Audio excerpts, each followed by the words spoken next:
Olá, estudantes PC, eu sou o Diego Vinícius, professor de psicologia, doutor em psicologia e especialista em terapia cognitivo-comportamental e venho, a partir desta perspectiva da TCC, falar um pouquinho sobre o transtorno de personalidade narcisista. Bom, eu fiz uma colinha aqui porque são alguns aspectos que eu quero tratar, que eu quero falar aqui com vocês hoje. O primeiro deles se refere a transtorno de personalidade.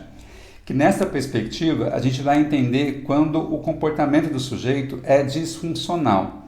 E ele é disfuncional porque ele faz a pessoa sofrer e também os demais sofrerem. Essas estratégias comportamentais são disfuncionais.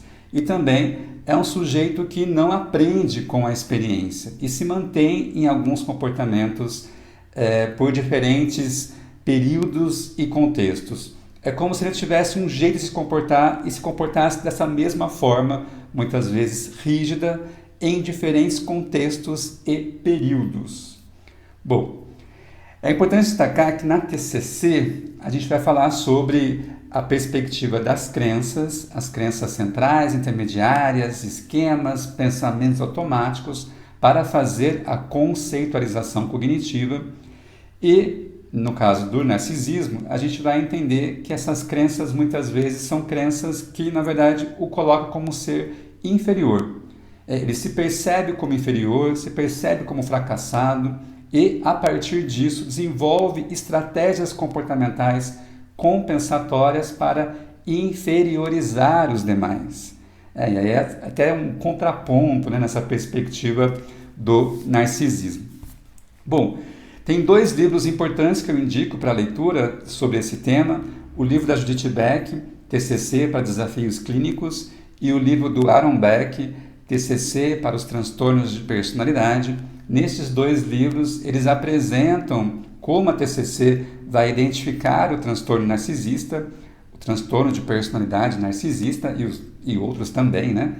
E lá ele traz um ponto importante que esse tipo de transtorno ele é relativamente raro. Vai ter aí menos de 6% na população geral. E aí, essas estratégias, né, que são disfuncionais, acontecem como forma de proteção para esse sujeito, assim como as crenças. No modelo cognitivo, a gente vai falar de tríade cognitiva, a visão que o sujeito tem de si, do mundo e do futuro. E no caso do narcisista, ele se vê como inferior, como nada, como um lixo, acha que os demais são superiores, são prejudiciais, em alguns casos avaliam as pessoas de forma inferior para que ele se sinta superior como uma estratégia compensatória e estabelece algumas regras. Por exemplo, se eu agir de modo superior, posso me sentir melhor. Se as pessoas me tratam de maneira especial, isto mostra que sou superior.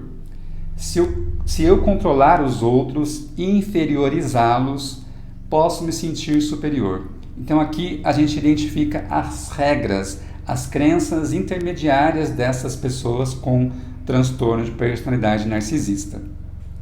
E aí, né, como estratégia compensatória, que é disfuncional no sentido de fazer a pessoa sofrer e também outras pessoas sofrerem, exigir tratamento especial, punir as pessoas quando se sentir diminuído, criticar e inferiorizar os demais, tentar impressionar as pessoas com posses, né, com ganhos materiais, com status social.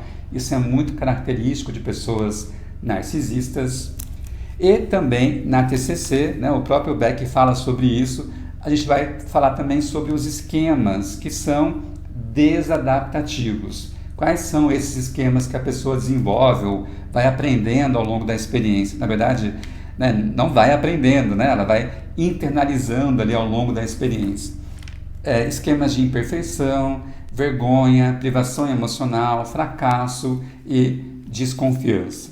Bom, então essa é mais ou menos a perspectiva da TCC para o narcisismo, entendendo alguns comportamentos como estratégias compensatórias para proteger, né, das crenças de inferioridade e a partir dessas estratégias que são disfuncionais e é um repertório curto, né, um repertório pequeno de comportamentos que a pessoa usa em diferentes contextos e períodos e esses comportamentos são disfuncionais, tanto para ela quanto para as pessoas que convivem com essa pessoa.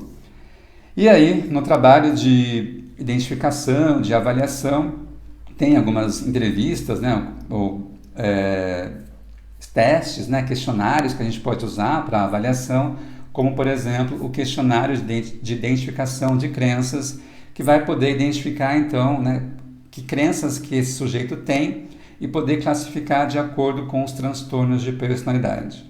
Bom, essa é a visão da TCC sobre esse transtorno. Eu espero que tenha feito sentido para você e a gente se vê.